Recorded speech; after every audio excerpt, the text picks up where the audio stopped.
Terima kasih pemirsa, Anda masih bersama kami dalam program Rohis Rohani Islam. Dan seperti yang tadi sudah saya bilang ya pemirsa, kita akan lebih menguak lagi lebih dalam tentang dakwah. Dan kali ini saya persilahkan bagi teman-teman di sini yang ingin bertanya, silahkan. Silahkan Mas. Assalamualaikum warahmatullahi wabarakatuh. Waalaikumsalam warahmatullahi wabarakatuh.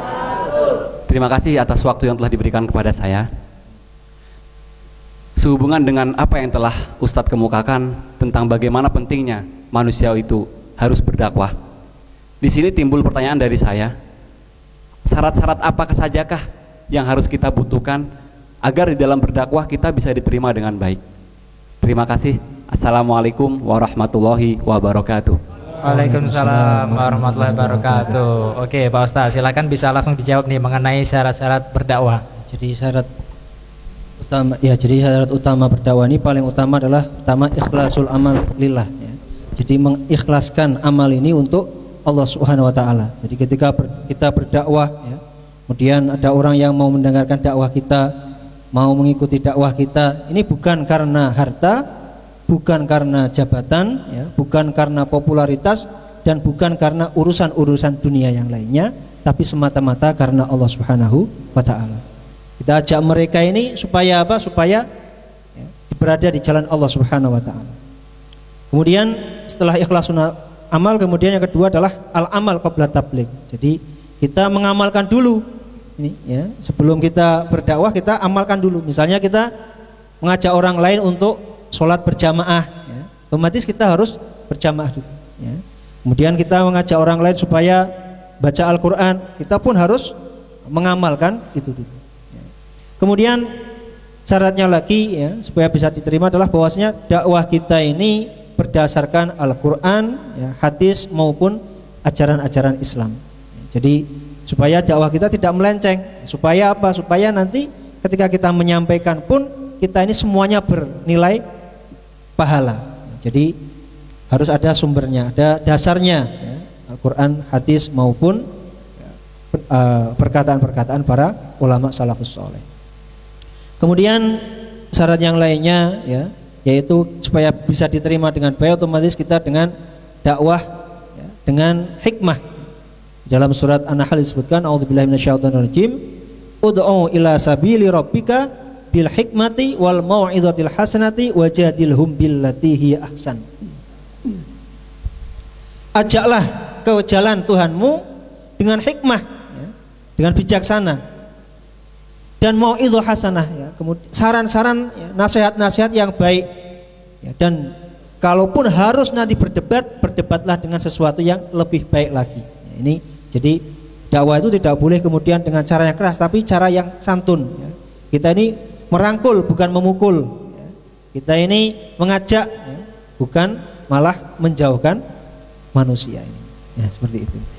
Ya, ini yang paling penting mungkin yang bisa digaris bawah ini adalah yang penting kita harus menjalankan lebih dahulu ya Ustadz ya. Iya, itu paling utama. Karena banyak sekali ya mereka-mereka yang mungkin berdakwah selain Islam mungkin nih Pak Ustadz ya, berdakwah menyuruh ini, menyuruh itu, tapi sendirinya tidak melakukan apa yang diucapkan seperti itu. Oke baik, saya beri kesempatan lagi untuk teman-teman yang ingin bertanya. Silahkan Pak. Silahkan. Assalamualaikum.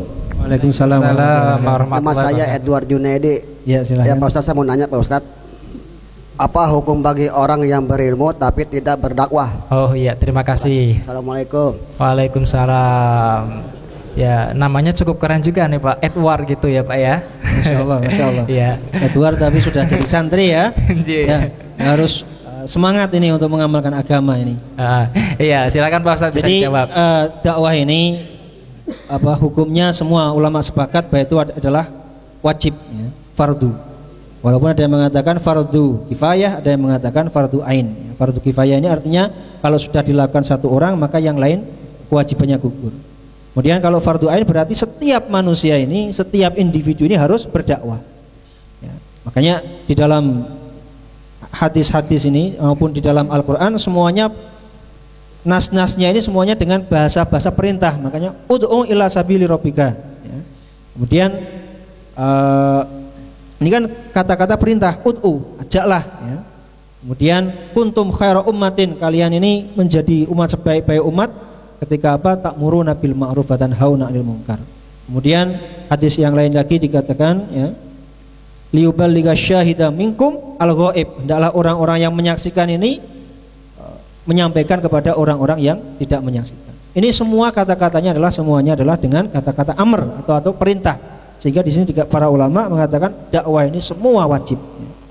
Bagaimana seandainya kita ini orang tidak mampu ya, misalnya keilmuannya kurang, maka dia ini ya dakwahnya adalah mengajak supaya orang lain itu berguru kepada orang yang memiliki ilmu.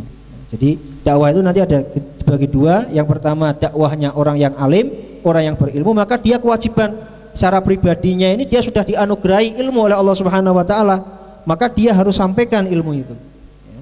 Nah, dikatakan kata Rasulullah, balighu anni walau ayah, sampaikanlah dariku meskipun satu ayat. Kemudian bagi orang yang tidak berilmu ya, ini kewajibannya apa? Mengajak orang lain ya, kepada supaya orang yang berilmu supaya belajar ya. Makanya di dalam surat Yasin disebutkan a'udzubillahi minasyaitonirrajim, wa jaa'a min aqsal madinati rajulun yas'a qala ya qaumi tabi'ul mursalin. Di pojok kota ini ada seorang yang tidak berilmu ya, tetapi dia mengajak kaumnya supaya mengikuti para utusan. Ini kalian ikuti ini, seperti itu. Bahkan semua orang ini akan berkewajiban dakwah dengan apa yang dimilikinya. Kalau dia memiliki harta, maka dia dakwah ini dengan harta. Itu adalah jihadnya. Kalau dia misalnya dengan keterampilan, dia dakwah dengan keterampilannya ya. Kalau dia misalnya bisa bersih-bersih masjid, maka dia dakwahkan dengan khidmat ya, dengan membersihkan masjid itu. Maka semua orang ini punya kewajiban untuk berdakwah supaya mengajak orang ini ke jalan Allah Subhanahu wa taala. Ya, jadi intinya tidak boleh berpelit-pelit ilmu gitu ya Ustaz ya. Ya, semuanya mengajak. Jadi semua manusia ini ada kewajiban untuk dakwah. Ya, untuk bagaimana supaya agama ini masuk ke dalam setiap manusia. Begitu, menyebar untuk semua umat manusia di bumi ini. Oke pemirsa, masih banyak lagi nanti yang akan kita bahas tentang dakwah tentunya. Maka dari itu untuk pemirsa jangan kemana-mana, kita akan kembali setelah jeda yang satu ini tetap di Rohis Rohani Islam. Ahmad ya habibi salamun alaik ya aunal gharibi salamun alaik